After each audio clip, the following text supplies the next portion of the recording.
اعوذ باللہ من الشیطان الرجیم بسم اللہ الرحمن الرحیم الحمد للہ رب العالمین والصلاة والسلام علی محمد وعلی آلہ الطیبین الطاہرین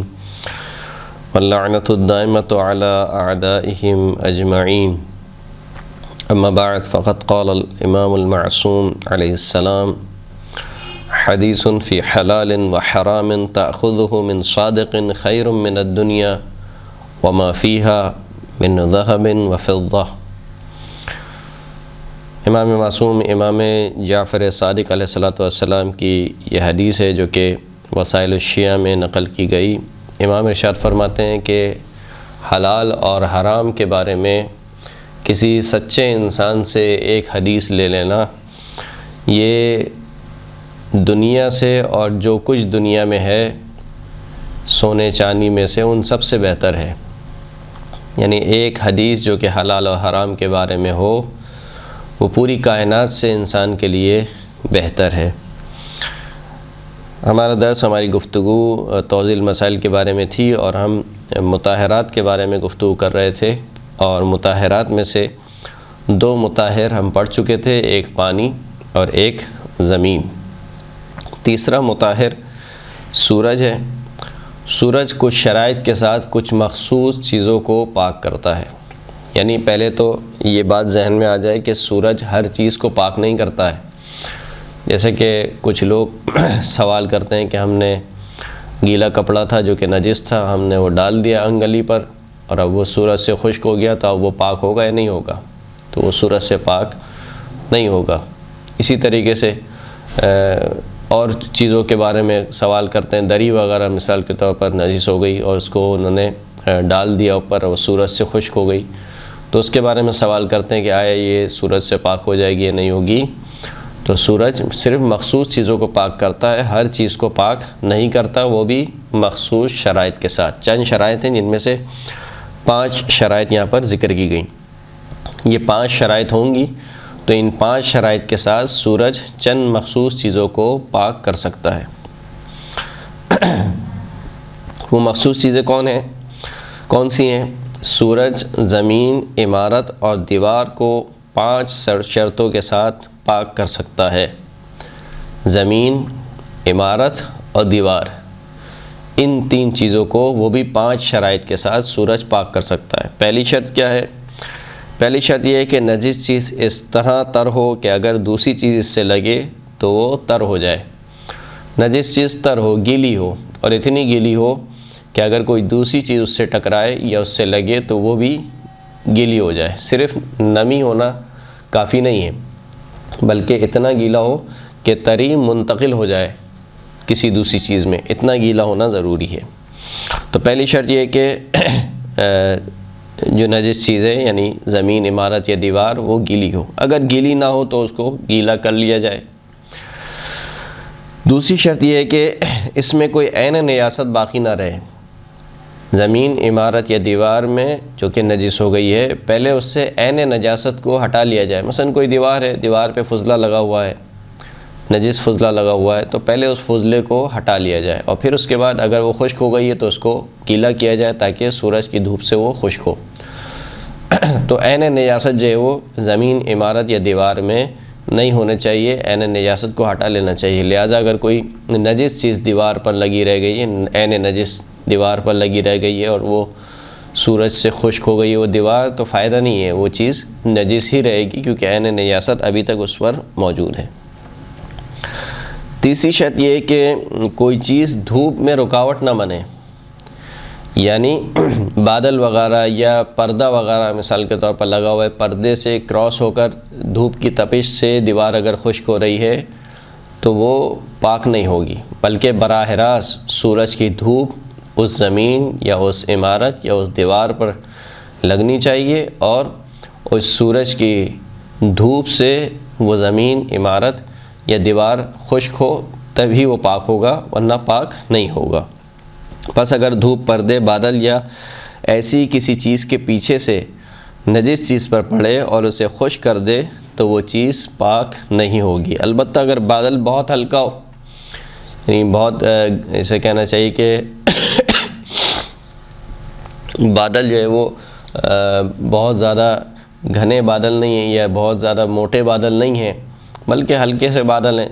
عرف عام میں یہ کہا جائے کہ یہ دھوپ جو ہے وہ اس کے اوپر براہ راست پڑ رہی ہے تو وہ کافی ہے۔ ہلکا پھلکا بادل جو ہے وہ اس سے کوئی حرج نہیں ہے۔ چوتھی شرط یہ ہے کہ فقط سورج سے ہی وہ نجس چیز خشک ہو، یعنی اگر کوئی زمین یا عمارت یا دیوار نجس ہو گئی ہے اور تر ہے اور اس کے اوپر سورج کی روشنی پڑ رہی ہے، یعنی سورج کی دھوپ اس کے اوپر پڑ رہی ہے، ساتھ ساتھ مثال کے طور پر ہوا بھی بہت تیز چل رہی ہے اور وہ جو دیوار یا زمین یا عمارت خشک ہو رہی ہے وہ سورج کی دھوپ اور پلس ہوا دونوں سے مل کر اگر خشک ہو رہی ہے تو پھر وہ چیز پاک نہیں ہوگی، بلکہ فقط سورج کی دھوپ سے وہ چیز خشک ہونی چاہیے تب وہ پاک ہوگی، ورنہ پاک نہیں ہوگی۔ لیکن اگر معمولی سی ہوا ہے اور عرف عام میں یہ کہا جائے کہ اس دیوار کو یا اس عمارت کو یا اس زمین کو سورج نے ہی خشک کیا ہے تو پھر کوئی مسئلہ نہیں ہے، پھر وہ پاک ہو جائے گی۔ بس اگر لہٰذا مثال کے طور پر اگر نجس چیز ہوا اور دھوپ سے خشک ہو تو پاک نہیں ہوگی، لیکن اگر کیفیت یہ ہو کہ خشک ہونا عرف میں سورج کی طرف نسبت دی گئی ہو خشک ہونے کی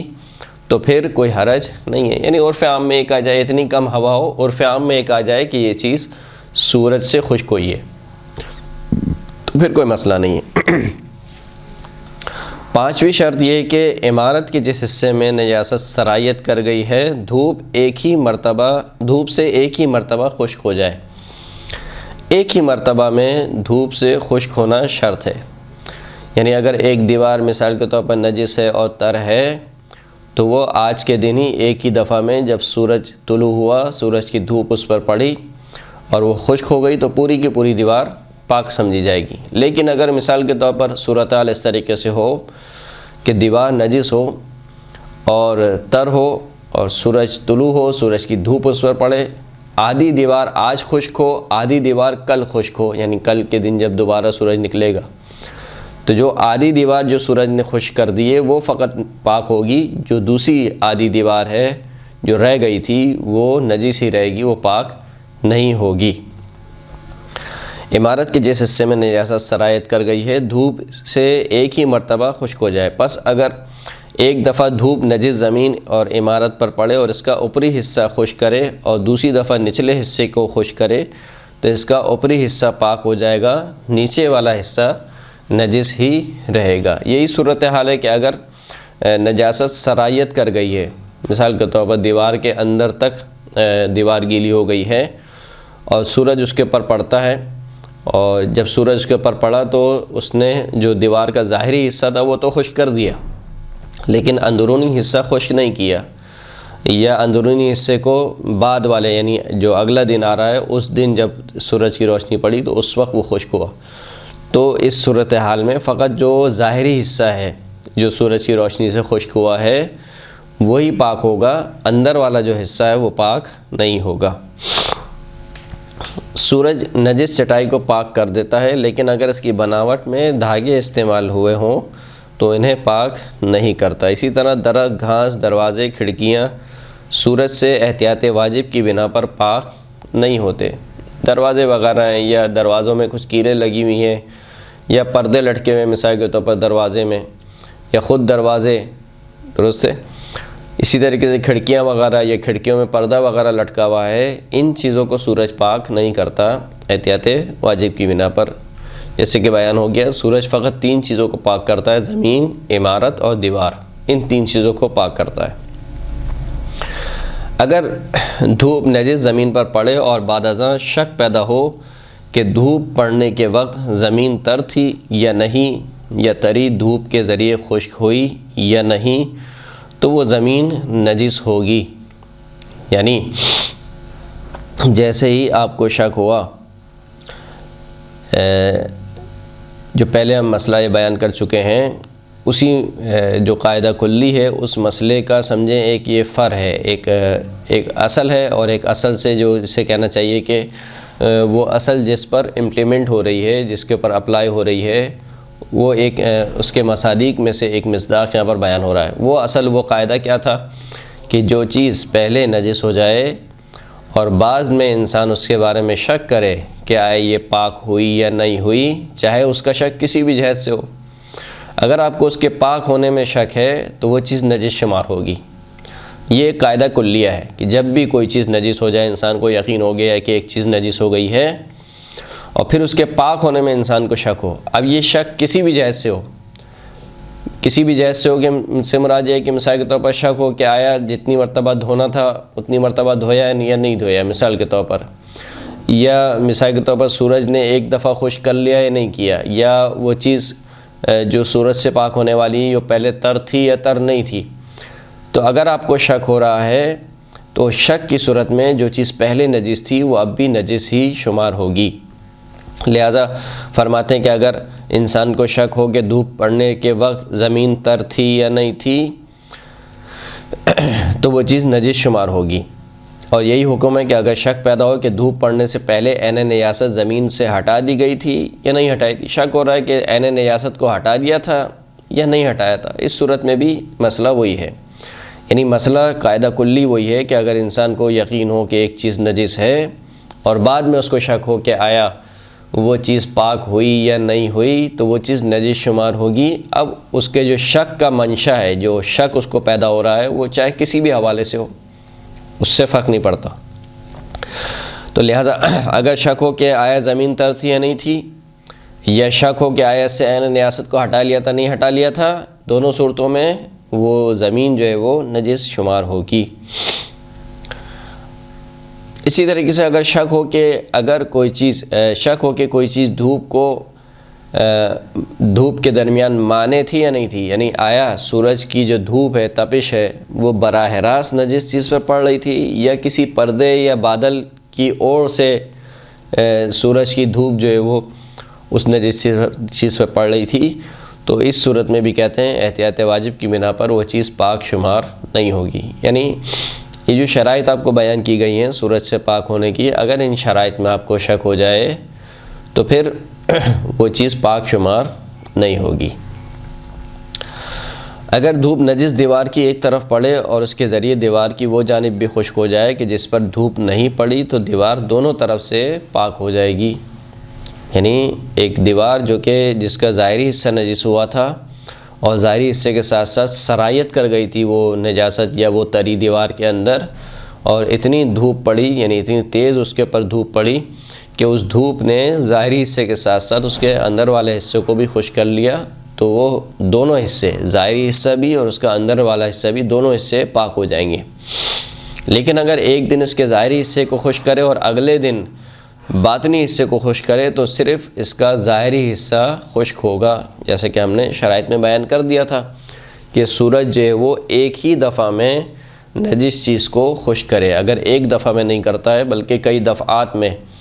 کرتا ہے تو فائدہ نہیں ہے۔ ایک دفعہ میں جتنا حصہ خشک ہو گیا ہے بس اتنا ہی حصہ پاک ہوگا، باقی حصہ جو ہے وہ نجس ہی رہے گا، چاہے اگلی دفعہ اس کو سورج خشک کرے۔ یہاں تک مسئلہ ختم ہو گیا ہمارے تیسرے مطہر کا، جو کہ سورج تھا۔ چوتھا مطہر وہ ہے استحالہ۔ استحالہ یعنی ایک چیز کی حالت تبدیل ہو جانا، اور اس طریقے سے تبدیل ہو جانا کہ اب اس کو پہلی چیز شمار نہ کیا جائے۔ اگر کسی نجس چیز کی جنس یوں بدل جائے کہ ایک پاک چیز کی شکل اختیار کر لے تو وہ پاک ہو جاتی ہے، جنس کا تبدیل ہو جائے، اس طریقے سے تبدیل ہو جائے کہ وہ کسی پاک چیز میں تبدیل ہو جائے، یعنی اب اس کو وہ پہلی والی چیز شمار نہ کیا جائے بلکہ ایک نئی چیز، اس کو ایک نیا نام دیا جائے، تو اس صورت میں وہ چیز پاک ہو جاتی ہے۔ مثال کے طور پر نجس لکڑی جل کر راکھ ہو جائے، لکڑی ایک الگ چیز ہے، راکھ ایک الگ چیز ہے، دو الگ الگ چیزیں ہیں۔ لکڑی پہلے نجس تھی، اب آپ نے اس کو جلا دیا، جلانے کے بعد جب وہ راکھ بن گئی تو وہ پاک شمار ہوگی، جنس تبدیل ہو گئی۔ لیکن اگر جنس تبدیل نہ ہو، فقط ایک حالت سے دوسری حالت میں تبدیل ہو جائے، جنس وہی رہے، مثال کے طور پر گیہوں کو آپ نے پیس لیا تو پہلے وہ ثابت گیہوں تھا، اب وہ پسا ہوا گیہوں مثال کے طور پر آٹا بن گیا، یا آٹے کو آپ نے روٹی بنا لی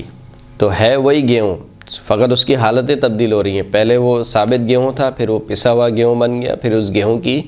روٹی بن گئی. حالت تبدیل ہو رہی ہے، جنس تبدیل نہیں ہو رہی ہے. ایسی صورت میں اگر وہ نجس ہے تو یہ تبدیلی اس کو پاک نہیں کرے گی. یعنی ایک اگر نجس گیہوں کو آپ نے پیس کر آٹا بنا لیا تو وہ آٹا پاک نہیں ہوگا، یا نجس آٹے سے آپ نے روٹی بنا لی تو وہ روٹی پاک نہیں ہوگی. اگر کسی نجس چیز کی جنس یوں بدل جائے کہ ایک پاک چیز کی شکل اختیار کر لے تو وہ پاک ہو جاتی ہے. مثال کے طور پر نجس لکڑی جل کر راکھ ہو جائے، یا کتا نمک کی کان میں گر کر نمک بن جائے تو یہ چیزیں کیا ہو جاتی ہیں؟ پاک ہو جاتی ہیں. لیکن اگر اس چیز کی جنس نہ بدلے، جنس نہیں بدلے، ایک حالت سے دوسری حالت میں تبدیل ہوا ہے، کچھ نہ کچھ تبدیلی آئی ہے لیکن جنس وہی ہے، مثلا گیہوں کا آٹا پیس لیا جائے یا نجس آٹے کی روٹی پکا لی جائے تو اس سے وہ پاک نہیں ہوتا. اسی طریقے سے مثال کے طور پر مٹی کا کوزہ، نجس مٹی تھا، آپ نے اس کو کوزہ بنا لیا، نجس مٹی سے کوزہ بنا لیا، صحیح ہے. اور اسی طریقے سے دوسری چیزیں آپ نے نجس مٹی سے مثال کے طور پر مٹکا بنا لیا، سراہی بنا لی، تو یہ ابھی بھی مٹی ہے، اس کو ابھی بھی مٹی کہیں گے، صحیح ہے. ایک اس کی حالت سراہی بننے سے پہلے یا مٹکا بننے سے پہلے کچھ اور تھی، حالت تبدیل ہوئی ہے لیکن جنس ابھی بھی وہی مٹی ہے. تو اگر آپ نے نجس مٹی سے کوزہ بنا لیا یا سراہی بنا لی یا مٹکا بنا لیا تو یہ اس کے پاک ہونے کا سبب نہیں بنے گا. کوئلہ، لکڑی جو کہ نجس لکڑی ہو، اس سے اگر کوئلہ بنا لیا جائے اور اب اس میں لکڑی کی کوئی خاصیت برقرار نہ رہے، یعنی اب اس کو لکڑی نہ کہا جائے، اب کہا جائے کہ یہ کوئلہ ہے. لکڑی ایک الگ چیز ہے، کوئلہ ایک الگ چیز ہے. اگر وہ کوئلہ اس طریقے سے بن گیا ہے کہ اب اس میں لکڑی کی کوئی خاصیت برقرار نہیں ہے، کوئی خاصیت باقی نہیں ہے، تو یہ بھی سبب بنے گا کہ وہ پاک ہو جائے. یعنی نجس لکڑی کو اگر کوئلہ بنا لیا جائے تو وہ پاک ہو جائے گا. وہ کوئلہ جو نجس لکڑی سے تیار کیا جائے، اگر اس میں لکڑی کی سابقہ حقیقت کی کوئی خاصیت باقی نہ رہے تو وہ پاک ہے. اور اگر نجس مٹی کو آگ میں پکا کر ٹائل یا اینٹ بنا لیا جائے تو احتیاط واجب کی بنا پر نجس ہے. نجس مٹی کو آپ نے پکایا، بھٹی والی مثال کے طور پر جو اینٹیں ہوتی ہیں اس کو اینٹ بنا لیا یا مٹی کو پکا کر آپ نے ٹائل بنا لیا تو یہ کہتے ہیں کہ احتیاط واجب کی بنا پر اس سے وہ چیز پاک، وہ مٹی پاک نہیں ہوگی. اگر نجس چیز جس کے متعلق علم نہ ہو کہ آیا اس کا استحالہ ہوا یا نہیں، یعنی اس کی جنس تبدیل ہوئی یا نہیں ہوئی، تو نجس رہے گی. وہی جو ایک قاعدہ کلی ہے جو ہم نے بیان کیا شروع میں کہ اگر ایک چیز نجس ہے اور بعد میں اس کی نجاست کے زائل ہونے کے بارے میں انسان کو شک ہو رہا ہے کہ آیا پاک ہوئی یا نہیں ہوئی تو وہ چیز نجس شمار ہوگی. اسی قاعدہ کلی کو یہاں پر تطبیق کر رہے ہیں کہ اگر ایک چیز جس کے بارے میں آپ کو علم تھا کہ نجس ہے، اب شک ہو رہا ہے کہ پتہ نہیں استحالہ ہوا یا نہیں ہوا، یعنی ایک کتا مثال کے طور پر نمک کی کان میں گر گیا لیکن شک ہو رہا ہے کہ پتہ نہیں یہ نمک بنا یا نہیں بنا، یہ لکڑی اتنی جلی کہ کوئلہ بنی یا نہیں بنی، راکھ بنی یا نہیں بنی، تو اس صورت میں وہ چیز نجس ہی شمار ہوگی، وہ چیز پاک نہیں ہوگی. یہ چوتھا مطہر تھا. پانچواں مطہر انقلاب ہے. شراب خود بخود یا کسی چیز کے ملانے سے، مثلا سرکہ اور نمک کے ملانے سے اگر سرکہ بن جائے تو پاک ہو جاتی ہے، اس کو انقلاب کہتے ہیں. یعنی یہ جو مطہر ہے فقط اس کا جو مورد ہے وہ ایک ہی مورد ہے. وہ مورد کیا ہے کہ شراب سرکہ بن جائے. اب چاہے وہ خود بخود سرکہ بن جائے، یعنی اتنی دیر تک رکھی رہے، پڑی رہے یہاں تک کہ وہ سرکہ بن جائے، یا کسی چیز کو ملایا جائے اس کے اندر، مثال کے طور پر سرکہ ملا کر یا نمک ملا کر اس کو سرکہ بنا دیا جائے تو وہ پاک ہو جاتی ہے. یعنی اس کو اس مطہر کے علاوہ اور کسی مطہر کی ضرورت نہیں ہے، یہ خود مطہر ہے. جیسے ہی شراب سرکے میں تبدیل ہوئی یہ پاک ہو گئی، اب کسی اور مطہر کی ضرورت نہیں ہے. اسی طریقے سے لکڑی جیسے ہی جل گئی، راکھ بن گئی، یہ خود مطہر ہے. اب کسی الگ سے اس کو پاک کرنے کی یا پانی سے دھونے کی اس کو ضرورت نہیں ہے. لکڑی مثال کے طور پر کوئلہ بنی، جیسے ہی کوئلہ بنی پاک ہو گئی، اب الگ سے اور کسی مطہر کی ضرورت نہیں ہے. اسی طریقے سے انقلاب یعنی شراب کا سرکہ بن جانا، ایک ہی مورد ہے اس کا. شراب جیسے ہی سرکہ بن گئی، چاہے وہ خود بخود سرکہ بنے یا کسی چیز کے ملانے سے سرکہ بنے، وہ پاک ہو جاتی ہے، اس کو انقلاب کہتے ہیں. وہ شراب جو نجس انگور یا اس جیسی کسی دوسری چیز سے تیار کی گئی ہو یا کوئی نجس چیز شراب میں گر جائے تو سرکہ بن جانے سے پاک نہیں ہوتی۔ ہم نے جیسے کہ عرض کیا کہ انقلاب فقط ایک چیز کے بارے میں ہے، یعنی یہ جو مطہر ہے جسے انقلاب کا نام دیا گیا ہے، یہ مطہر فقط ایک چیز کو پاک کرتا ہے۔ وہ چیز کیا ہے کہ شراب جو کہ پہلے نجس تھی، خود شراب تھی، نجس ہے، شراب سرکہ بن گئی۔ لیکن اگر شراب نجس انگور سے بنائی گئی ہے یا شراب میں کوئی نجس چیز پڑ گئی ہے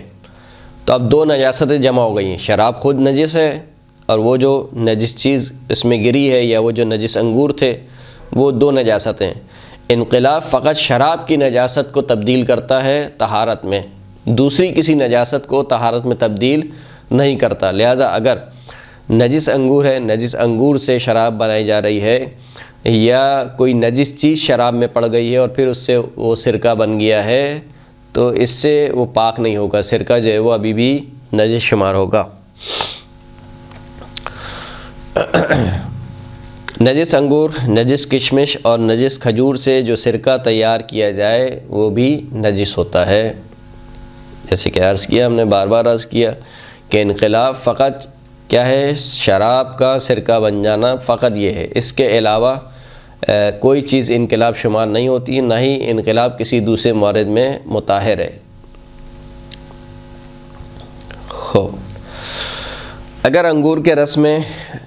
آگ پر رکھنے سے یا خود بخود ابال آ جائے، انگور کا رس کو آپ نے آگ پر رکھ دیا یا خود بخود اس کے اندر ابال آ گیا، جیسے ہی اس میں ابال آیا اس کا پینا حرام ہے، نجس نہیں ہے، یہ نجس نہیں ہے لیکن اس کا پینا حرام ہے۔ اب جب ابال آنے کے بعد اس کو اتنا ابال آیا کہ اس کے 2/3 حصے ختم ہو گئے اور 1/3 حصہ باقی رہ گیا، تو اس صورت میں اس کا پینا بھی حلال ہو جائے گا۔ انگور کا رس جس کو خود بخود ابال آ گیا یا آگ پر رکھنے کی وجہ سے ابال آ گیا، جیسے ہی اس کے اندر ابال آیا اس کو پینا حرام ہے، نجس نہیں ہے۔ لیکن اگر اتنا ابال آ جائے کہ اس کا 2/3 کم ہو جائے، 1/3 اس کا حصہ باقی رہ جائے، تو اس صورت میں اس کا پینا بھی حلال ہو جائے گا۔ لیکن اگر یہ بات ثابت ہو جائے کہ جیسے ہی انگور کے رس میں ابال آتا ہے وہ نشاور ہو جاتا ہے، یعنی دوسرے لفظوں میں کہا جائے کہ وہ شراب بن جاتی ہے، یعنی جیسے ہی انگور کے رس میں ابال آیا گویا وہ شراب بن گئی، یعنی نشاور ہو گئی۔ تو اگر یہ بات ثابت ہو جائے کہ ہاں انگور کے رس میں ابال آنے سے وہ نشاور ہو جاتا ہے، تو اس صورت میں وہ فقط اسی وقت پاک ہوگا اور اس کا پینا حلال ہوگا جب یہ سرکہ بنے، یعنی پھر 2/3 کی شرط نہیں ہے۔ اگر یہ بات ثابت ہو گئی کہ انگور کے رس میں ابال آنے سے نشہ آ جاتا ہے اس کے اندر، تو پھر اس صورت میں یہ تبھی پاک ہوگا جب یہ سرکہ بنے۔ سرکہ بننے سے پہلے نہ یہ پاک ہے اور نہ ہی اس کا جو ہے وہ پینا حلال ہے۔ سرکہ بننے کی صورت میں حلال ہوگا۔ مثلا نمبر 10 میں گزر چکا ہے کہ انگور کا رس ابال آ جانے سے نجس نہیں ہوتا مگر یہ کہ شراب بن جائے، یعنی انگور کے رس میں محض اگر ابال آ گیا تو یہ نجس نہیں ہوتا۔ نجس کب ہوتا ہے؟ جب یہ شراب بن جائے، جب اس میں نشہ آ جائے، اس وقت یہ نجس بھی ہے، اس کا پینا بھی حرام ہے۔ اور اس صورت میں یہ پاک فقط تبھی ہوگا تب یہ سرکہ بن جائے۔ جب تک سرکہ نہیں بنے گا، چاہے اس کے 2/3 سے کم، 2/3 سے زیادہ، جتنا بھی کم ہو جائے، جب تک یہ سرکہ نہیں بنے گا یہ نہ پاک ہوگا نہ اس کا پینا حلال ہوگا، اگر یہ نشہ آور ہونا ثابت ہو جائے۔ لیکن اگر ثابت نہ ہو کہ اس میں نشہ ہوتا ہے تو پھر وہ پہلی تفصیل آئے گی۔ پہلی تفصیل کیا ہے کہ جیسے ہی ابال آیا اس کا پینا حرام ہو گیا، نجس نہیں ہے، پینا حرام ہو گیا۔ لیکن جب 2/3 کم ہو گئے تو پھر اس کا پینا بھی کیا ہو جائے گا؟ حلال ہو جائے گا۔ اس صورت میں سرکہ بننا ضروری نہیں ہے۔ خوب، یہ جو مسئلہ بیان ہوا تمام تفصیل کے ساتھ، یہ مسئلہ پکے انگور کے بارے میں تھا، کچے انگور کے بارے میں یہ مسئلہ نہیں ہے۔ لہٰذا کچے انگور میں اگر ابال بھی آ جاتا ہے تو اس کا پینا بھی جائز ہے اور وہ نجس بھی نہیں ہے۔ اگر انگور کا رس کا 2/3 بغیر جوش میں آئے کم ہو جائے اور جو باقی بچے اس میں جوش آ جائے تو اگر لوگ اسے انگور کا رس کہیں نہ کہ شیرہ تو احتیاط لازم کی بنا پر حرام ہے۔ انگور کا رس رکھے بغیر ابال آئے، بغیر جوش آئے اس کے اندر 2/3 کم ہو گیا، اب جو 1/3 رہ گیا ہے اس کے اندر اس میں ابال آ گیا، تو اگر اب لوگ اس کو کیا کہتے ہیں؟ اگر لوگ اس کو شیرہ کہتے ہیں تو یہ حلال ہے، اگر اس کو شیرہ نہیں کہتے تو احتیاط واجب کی بنا پر یہ حلال نہیں ہے، حرام ہے، اس کو پی نہیں سکتے۔ اگر انگور کے رس کے متعلق یہ معلوم نہ ہو کہ جوش میں آیا ہے یا نہیں تو وہ حلال ہے، لیکن اگر جوش آ جائے اور انسان کو یقین نہ ہو کہ اس کا 2/3 کم ہو گیا ہے تو وہ حلال نہیں ہے۔ مسئلہ وہی ہے کہ اگر آپ کو ایک چیز کے بارے میں یقین تھا پہلے کہ یہ حلال ہے، اب شک ہو رہا ہے کہ آیا حرام ہوئی یا نہیں ہوئی، تو اسی اپنے یقین پر باقی رہیں گے۔ جو نجاست کے بارے میں تھا کہ پہلے ایک چیز نجس ہو گئی ہے، اب آپ کو شک ہو رہا ہے کہ آیا پاک ہوئی یا نہیں ہوئی، یا پہلے ایک چیز پاک ہو چکی ہے اب یعنی پاک ہے، آپ کو شک ہو رہا ہے کہ نجس ہوئی یا نہیں ہوئی، تو جو آپ کو یقین ہے آپ اسی یقین پر باقی رہیں گے۔ اگر نجاست کے بارے میں یقین تھا تو نجاست پر باقی رہیں گے، پاک ہونے کے بارے میں یقین تھا تو پاک ہونے پر باقی رہیں گے۔ اسی طریقے سے حلال و حرام، انگور کھانا حلال ہے، شک ہو رہا ہے کہ آپ کو کہ آیا اس میں جوش آیا نہیں آیا ہے، گویا شک ہو رہا ہے کہ اب یہ حرام ہوئے یا نہیں ہوئے، تو جو یقین تھا اس پر باقی رہیں گے، یعنی ابھی بھی اس کو کھانا حلال ہے، اس کو پینا حلال ہے۔ لیکن اگر ایک مرتبہ جوش آ گیا، ابال آ گیا، اب شک ہو رہا ہے کہ آیا 2/3 کم ہوئے یا نہیں ہوئے، تو اس صورت میں اس کا پینا حلال نہیں ہوگا۔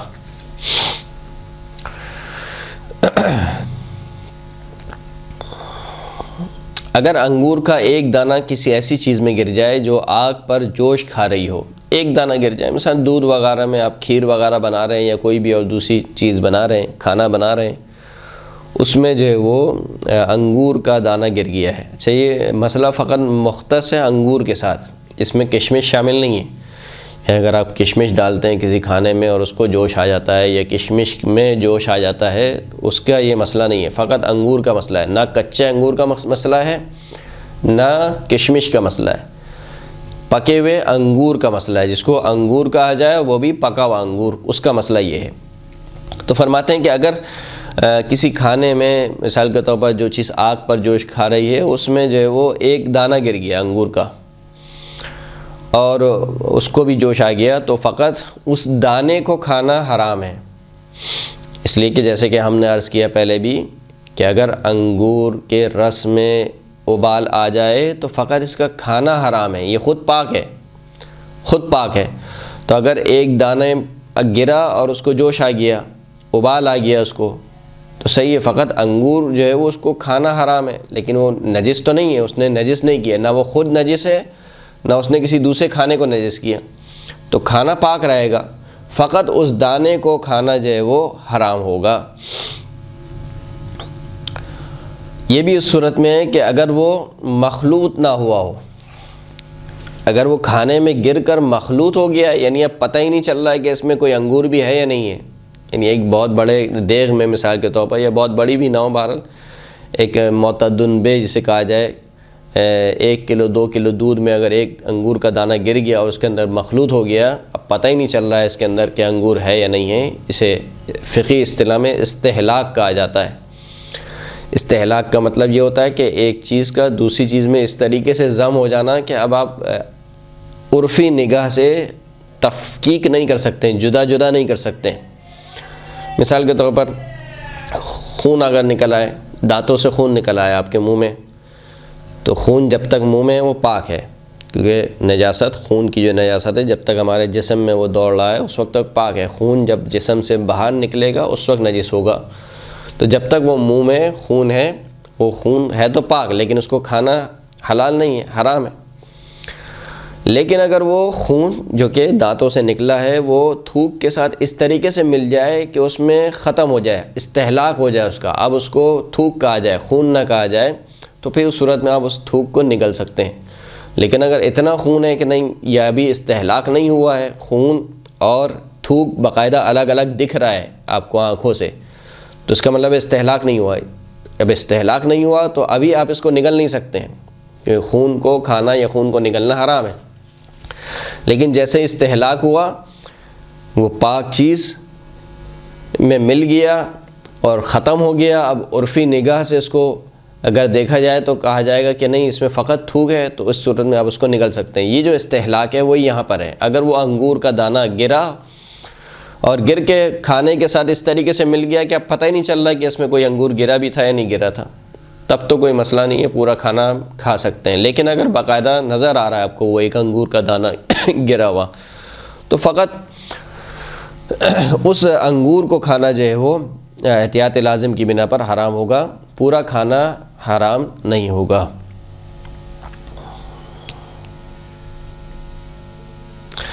کچے انگور کا رس پکے انگور کے رس کا حکم نہیں رکھتا، اس بنا پر اگر جوش آ جائے تو پاک اور حلال ہے، اور جس چیز کے بارے میں یہ معلوم نہ ہو کہ وہ کچے انگور ہیں یا پکے،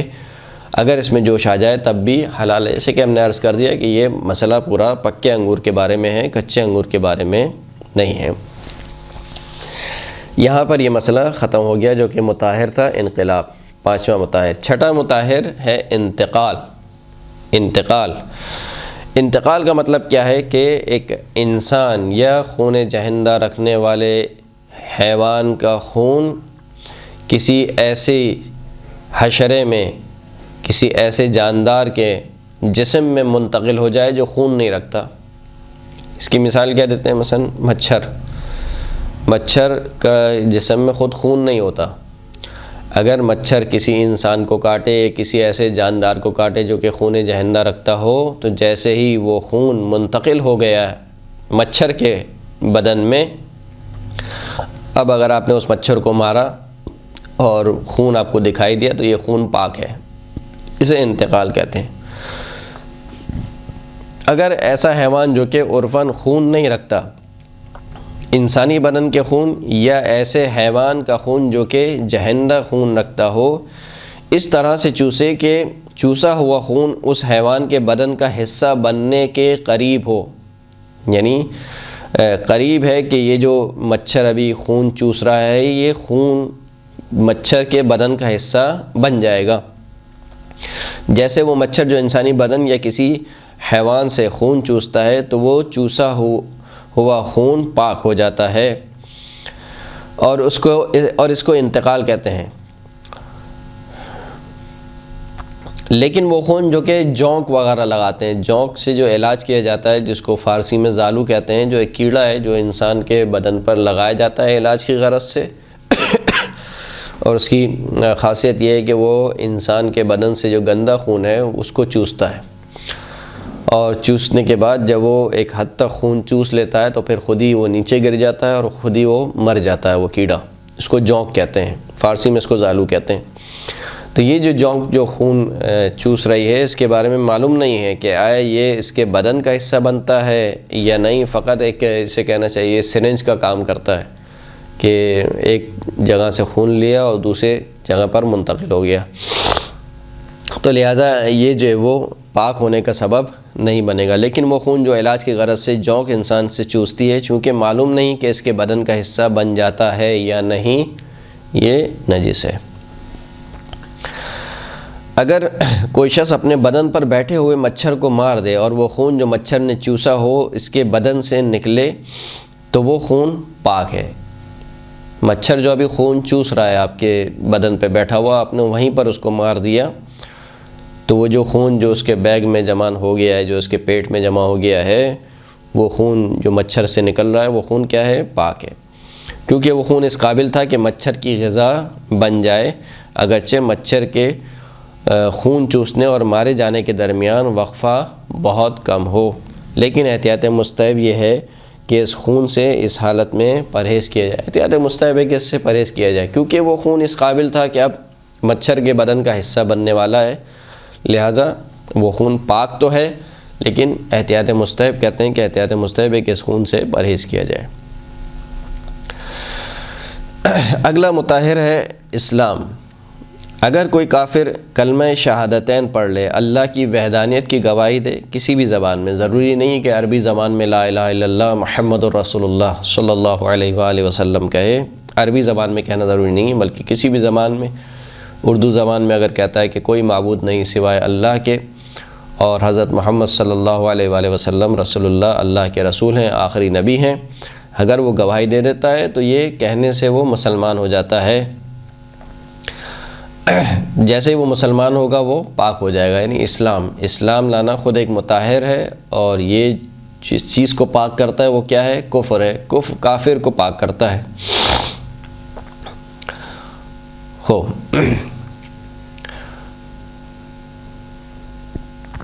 اگرچہ کہ وہ مسلمان ہونے سے پہلے احتیاط واجب کی بنا پر نجس کے حکم میں تھا، یعنی اگر وہ احتیاط واجب کی بنا پر اسلام لانے سے پہلے کلمہ شہادتین پڑھنے سے پہلے نجس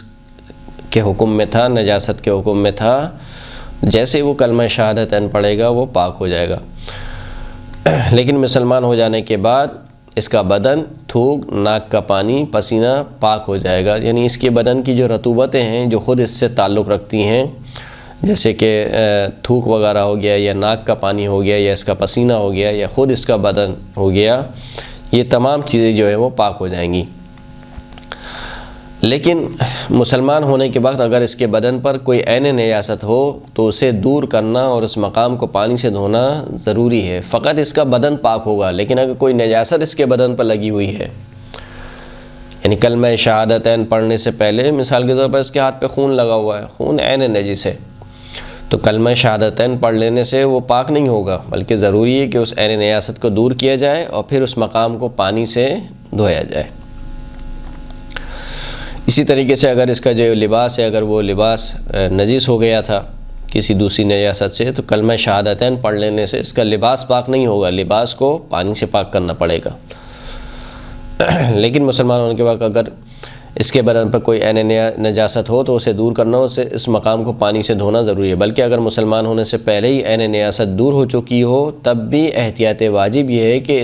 اس مقام کو پانی سے دھو لیا جائے، یعنی عین نجاست لگی ہوئی تھی اس کے ہاتھ پر مثال کے طور پر، اور وہ کلمہ شہادتین پڑھنے سے پہلے وہ عین نجاست دور ہو گئی، خون لگا ہوا تھا، خون اس نے مثال کے طور پر کسی کپڑے سے پوچھ لیا، عین نجاست دور ہو گئی، تب بھی کہتے ہیں کہ احتیاط واجب یہ ہے کہ فقط کلمہ شہادتین کہنے پر اکتفا نہ کرے، بلکہ اس مقام کو پانی سے دھوئے۔ ایک کافر کے مسلمان ہونے سے پہلے اگر اس کا گیلا لباس اس کے بدن سے چھو گیا ہو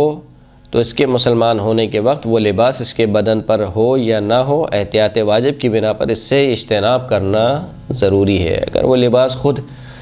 اس کے اپنے بدن کی وجہ سے، اس کے اپنے بدن کے پسینے کی وجہ سے وہ لباس نجس ہو گیا تھا، تو پھر چاہے وہ لباس اس کے بدن پر ہو کلمہ شہادتین پڑھتے وقت یا کلمہ شہادتین پڑھتے وقت اس کے بدن پر نہ ہو، احتیاط واجب یہ ہے کہ اس لباس سے پرہیز کیا جائے، یعنی اس کو پاک کیا جائے۔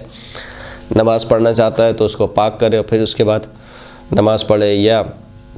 کوئی بھی ایسا کام کرنا چاہتا ہے کہ جس میں لباس کی طہارت شرط ہے، مثلا طواف کعبہ انجام دینا چاہتا ہے تو ضروری ہے کہ اس کو پہلے پاک کرے۔ اگر کافر شہادتین پڑھ لے اور یہ معلوم نہ ہو کہ وہ دل سے مسلمان ہوا یا نہیں تو وہ پاک ہے، اور اگر شہادتین پڑھ لے اور اسی طرح اگر شہادتین پڑھ لے اور انسان کو علم ہو کہ وہ دل سے مسلمان نہیں ہوا، لیکن اس سے کوئی ایسی بات سرزد نہ ہوئی ہو جو شہادتین کے ساتھ موافقت نہ رکھتی ہو، تو اسے پاک شمار کیا جائے گا۔ آپ کو نہیں معلوم، پتہ نہیں یہ کافر مسلمان ہوا ہے، آیا دل سے مسلمان ہوا ہے یا نہیں ہوا، تو دل میں جھانکنے کی ضرورت نہیں ہے، جیسے ہی اس نے کلمہ شہادتین پڑھا وہ کافر پاک ہو گیا، اس کے اوپر مسلمانوں کے احکامات جاری ہوں گے۔ اسی طریقے سے اگر جو ہے وہ ایک مسلمان جو ہے وہ کلمہ شہادتین اس نے پڑھ لیے، لیکن آپ کو علم ہے، آپ جانتے ہیں، یعنی معلوم ہے، آپ کو شک نہیں ہے، معلوم ہے آپ کو کہ یہ جو شخص ہے دل سے مسلمان نہیں ہوا، اس صورت میں اگر اس سے کوئی ایسی بات سرزد نہ ہو جو کلمہ شہادتین کے منافی ہو، مثال کے طور پر آپ نے دیکھا کہ ایک ہندو ہے، اس نے کلمہ شہادتین پڑھا اور آپ جانتے ہیں کہ دل سے مسلمان نہیں ہوا، علم ہے آپ کو، اور پھر آپ نے دیکھا کہ مثال کے طور پر وہ اگلے دن مندر پہنچ گیا اور مندر میں مثال کے طور پر بدھ کے سامنے سر ٹیک رہا ہے یا وہی عبادت انجام دے رہا ہے، یا مثال کے طور پر جو عیسائی ہے وہ کسی چرچ میں چلا گیا یا جو صلیب وغیرہ وہ لٹکا رہا ہے، یعنی کوئی ایسی بات جو کہ کلمہ شہادتین سے اگر منافات رکھتی ہو، وہ اس سے سرزد ہو، تب تو وہ کافر شمار ہوگا۔ لیکن اگر کوئی ایسی بات اس سے سرزد نہیں ہوئی، معلوم ہے آپ کو کہ دل سے مسلمان نہیں ہوا، لیکن آپ نے یہ بھی دیکھا کہ اس سے کوئی ایسی بات سرزد نہیں ہوئی کہ جو کلمہ شہادتین سے منافات رکھتی ہو، تو اس صورت میں بھی وہ پاک ہے، وہ نجس نہیں ہوگا۔ 8واں جو مطہر ہے وہ طبیعت ہے۔ طبیعت کا مطلب یہ ہوتا ہے کہ ایک چیز کے پاک ہو جانے کے ساتھ کسی دوسری چیز کا بھی خود بخود پاک ہو جانا، اس کو طبیعت کہتے ہیں۔ مثال کے طور پر آپ کے ہاتھ نجس تھے، آپ کا کپڑا جو آپ دھو رہے تھے وہ بھی نجس تھے، آپ نے کپڑے کو دھویا تو جیسے ہی کپڑا پاک ہوگا آپ کے ہاتھ بھی خود بخود پاک ہو جائیں گے، الگ سے ہاتھوں کو پاک کرنا ضروری نہیں ہے۔ یا واشنگ مشین میں آپ نجس کپڑے دھو رہے ہیں تو جیسے ہی کپڑے پاک ہوں گے، خود واشنگ مشین کا ٹب، واشنگ مشین کا اندرونی دروازہ، یہ سب خود بخود پاک ہو جائیں گے، الگ سے ان کو پاک کرنے کی ضرورت نہیں ہے۔ طبیعت کا مطلب یہ ہے کہ کوئی نجس چیز کسی دوسری چیز کے پاک ہونے کی وجہ سے پاک ہو جائے، اسے طبیعت کہتے ہیں۔ یعنی طبیعت کا مطلب ہوتا ہے کہ دوسرے کے تابع ہو، یعنی ایک چیز کے نجس ہونے کے ساتھ ساتھ دوسرے کے تابع ہونے کی وجہ سے وہ چیز بھی پاک ہو جائے۔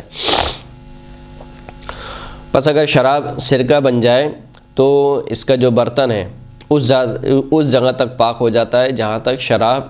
نے جوش کھایا ہے۔ یعنی شراب اگر سرکہ بن جائے تو ہم نے کہا کہ سرکہ پاک ہے، وہ شراب کو بھی پاک کر دیتا ہے، انقلاب ہو گیا یہاں پر۔ لیکن وہ برتن جس میں شراب رکھی ہوئی تھی، آیا وہ پاک ہوا یا نہیں ہوا؟ تو وہ بھی جہاں تک شراب جوش کھا کر گئی ہے وہاں تک وہ برتن کیا ہوگا؟ پاک ہو جائے گا۔ اسی طریقے سے وہ کپڑا یا وہ برتن کے اوپر ڈھکنا وغیرہ جس سے شراب کو ڈھاکا جاتا ہے وہ بھی کیا ہے؟ پاک ہو جائے گا۔ سرکہ بنتے ہی وہ چیزیں بھی پاک ہو جائیں گی۔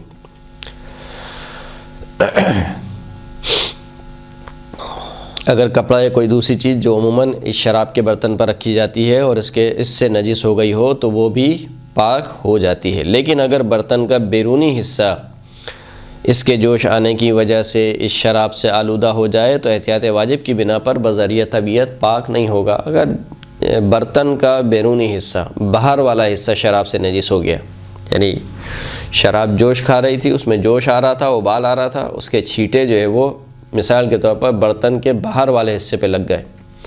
تو اب سرکہ بن جانے سے برتن کا باہر والا حصہ احتیاط واجب کی بنا پر پاک نہیں ہوگا، بذریعہ طبیعت پاک نہیں ہوگا۔ کافر کا بچہ بذریعہ طبیعت 2 صورتوں میں پاک ہو جاتا ہے۔ کافر کا بچہ اگر اس کا باپ، ماں یا دادا یا دادی ان میں سے کوئی ایک بھی ایمان لے آئے، مسلمان ہو جائے، تو ان کی طبیعت میں وہ بھی پاک ہو جاتا ہے۔ یعنی جیسے ہی باپ پاک ہوگا بچہ بھی خود بخود پاک ہو جائے گا، لیکن شرط یہ ہے کہ وہ بچہ اس نو مسلم کی زیر سرپرستی رہے۔ یعنی مثال کے طور پر اگر باپ دادا میں سے فقط دادا مسلمان ہوا ہے، یا فقط دادی مسلمان ہوئی ہے، یا فقط ماں مسلمان ہوئی ہے، یا فقط باپ مسلمان ہوا ہے، تو اگر یہ بچہ اسی نو مسلم کے زیر سرپرستی رہ رہا ہے تب تو پاک ہے۔ لیکن اگر مثال کے طور پر بچہ رہ رہا ہے باپ کے ساتھ اور دادا پاک ہو گیا ہے تو پھر کوئی فائدہ نہیں ہے، یعنی دادا مسلمان ہو گیا ہے تو پھر کوئی فائدہ نہیں ہے۔ لہٰذا جو کافر مرد مسلمان ہو جائے اس کا بچہ طہارت میں اس کے تابع ہے، اور اسی طرح بچے کا دادا یا ماں یا دادی مسلمان ہو جائیں تب بھی یہی حکم ہے۔ لیکن اس صورت میں بچے کی طہارت کا حکم اس سے مشروط ہے کہ بچہ اس نو مسلم کے ساتھ اور اس کے زیر سرپرستی ہو، نیز بچے کا کوئی اور زیادہ قریبی رشتہ دار، کافر رشتہ دار اس کے یعنی اس بچے کے ہمراہ نہ ہو۔ شرط یہ ہے اس کے ساتھ۔ دوسری صورت کہ جس صورت میں کافر کا بچہ بذریعہ طبیعت پاک ہو جاتا ہے کہ اگر کافر کے بچے کو کسی مسلمان نے قید کر لیا ہو اور اس بچے کے باپ یا دادا یا پردادا میں سے کوئی بھی اس کے ہمراہ نہ ہو تو تب بھی یہ بچہ پاک شمار ہوگا۔ لیکن ان دونوں صورتوں میں اس وقت تک پاک شمار ہوگا کہ جب تک یہ بالغ ہونے کے بعد کفر کا اظہار نہ کرے۔ لیکن اگر اس نے بالغ ہونے کے بعد کفر کا اظہار کیا تو پھر یہ نجس ہے۔ ان دونوں صورتوں میں بچے کی طبیعت کے بنا پر پاک ہونے کی شرط یہ ہے کہ جب وہ باشعور ہو، باشعور ہونے سے مراد ممیز ہو جائے، یعنی بالغ اگر نہ بھی ہو ممیز ہو جائے۔ اگر وہ باشعور ہو جائے تو وہ کفر کا اظہار نہ کرے، اگر وہ کفر کا اظہار کرے تو اس کا مطلب ہے کہ وہ نجس ہے۔ وہ تختہ یا سل جس پر میت کو غسل دیا جاتا ہے، اور وہ کپڑا جس سے میت کی شرمگاہ ڈھانپی جاتی ہے، نیز غسال کے ہاتھ، یہ تمام چیزیں اتنی مقدار میں جو عام طور پر غسل کے موقع پر میت اور اس پانی سے جو اس میں ڈالا جاتا ہے اس سے ملی ہوئی ہوتی ہیں، غسل مکمل ہونے کے بعد پاک ہو جاتی ہیں۔ جیسے ہی میت کو 3 غسل مکمل ہو گئے تو وہ کپڑا جس سے میت کی شرمگاہ کو ڈھانپا گیا، وہ سل یا وہ تختہ جس پر لٹا کر میت کو غسل دیا گیا، اسی طریقے سے غسل دینے والے کے ہاتھ اور غسل دینے والے کے یعنی وہ اعضاء جو کہ عموماً غسل دیتے وقت متصل ہوتے ہیں، یعنی جن تک پانی کی چھینٹیں پڑتی رہتی ہیں، وہ چیزیں جو ہے وہ جیسے ہی تیسرا غسل مکمل ہوا یہ خود بخود پاک ہو جائیں گی۔ اب الگ سے پاک کرنے کی ضرورت نہیں ہے، یعنی وہ کپڑا جو کہ جس سے میت کی شرمگاہ کو ڈھانپا جاتا ہے، مثال کے طور پر جیسے ہی 3 غسل مکمل ہوئے وہ پاک ہو گیا، اس کو الگ سے دھونے کی ضرورت نہیں ہے۔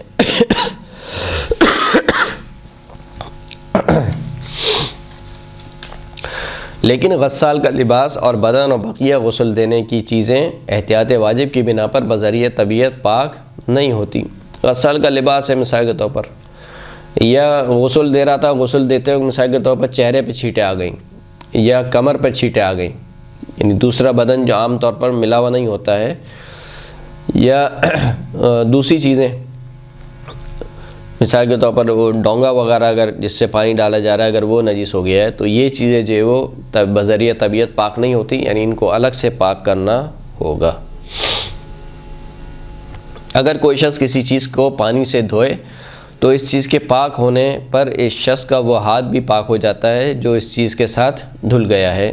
اسی طرح بذریعہ واشنگ مشین کپڑا پاک کرنے میں کپڑا پاک ہونے کے بعد مشین کے گھومنے والے حصے کا حفاظتی دروازہ اور مشین کے دروازے کا اندرونی حصہ یعنی ٹب بھی کہ جو عرفاً دھونے کے آلات میں شمار ہوتے ہیں بذریعہ طبیعت خود بخود پاک ہو جاتے ہیں۔ جیسے ہم نے عرض کیا کہ جیسے ہی وہ کپڑے پاک ہوں گے اس کے ساتھ ساتھ مشین کا ٹب، مشین کا جو اندرونی حصہ ہے دروازے کا، وہ یہ تمام چیزیں خود بخود پاک ہو جائیں گی، ان کو دوبارہ سے پاک کرنا ضروری نہیں ہے۔ اگر کسی لباس وغیرہ کو کوئی قلیل پانی سے دھویا جائے اور اس کو نچوڑ دیا جائے اور جتنا پانی عام طور پر نکلتا ہے وہ پانی نکل گیا، تھوڑا بہت پانی ظاہر سی باتیں رہ جاتا ہے، تو جو تھوڑا بہت پانی رہ گیا ہے وہ پاک ہے، اس کو دوبارہ سے یعنی ایسا نچوڑنا ضروری نہیں ہے کہ بالکل اس میں پانی ہی باقی نہ رہے، اتنا نچوڑنا ضروری نہیں ہے، بلکہ عرف میں جتنا ایک کپڑے کو نچوڑا جاتا ہے اور عرف عام میں جتنا ایک پانی نکلنا چاہیے، اگر اتنا ایک پانی نکل گیا کسی کپڑے سے تو باقی جو پانی اس میں رہ گیا ہے وہ پاک ہے۔ اسی طریقے سے برتن کو اگر قلیل پانی سے آپ نے دھویا ہے تو جو معمولی سا پانی برتن میں رہ جاتا ہے، برتن کی تہہ میں رہ جاتا ہے، اس سے کوئی حرج نہیں ہے، وہ پاک ہے۔ جب نجس برتن کو قلیل پانی سے دھویا جائے تو جو پانی برتن کو پاک کرنے کے لیے اس پر ڈالا جائے، اس کے بہہ جانے کے بعد جو معمولی پانی اس میں باقی رہ جاتا ہے وہ بھی کیا ہے؟ پاک ہے۔ وآخر الدعوانا ان الحمد للہ رب العالمین۔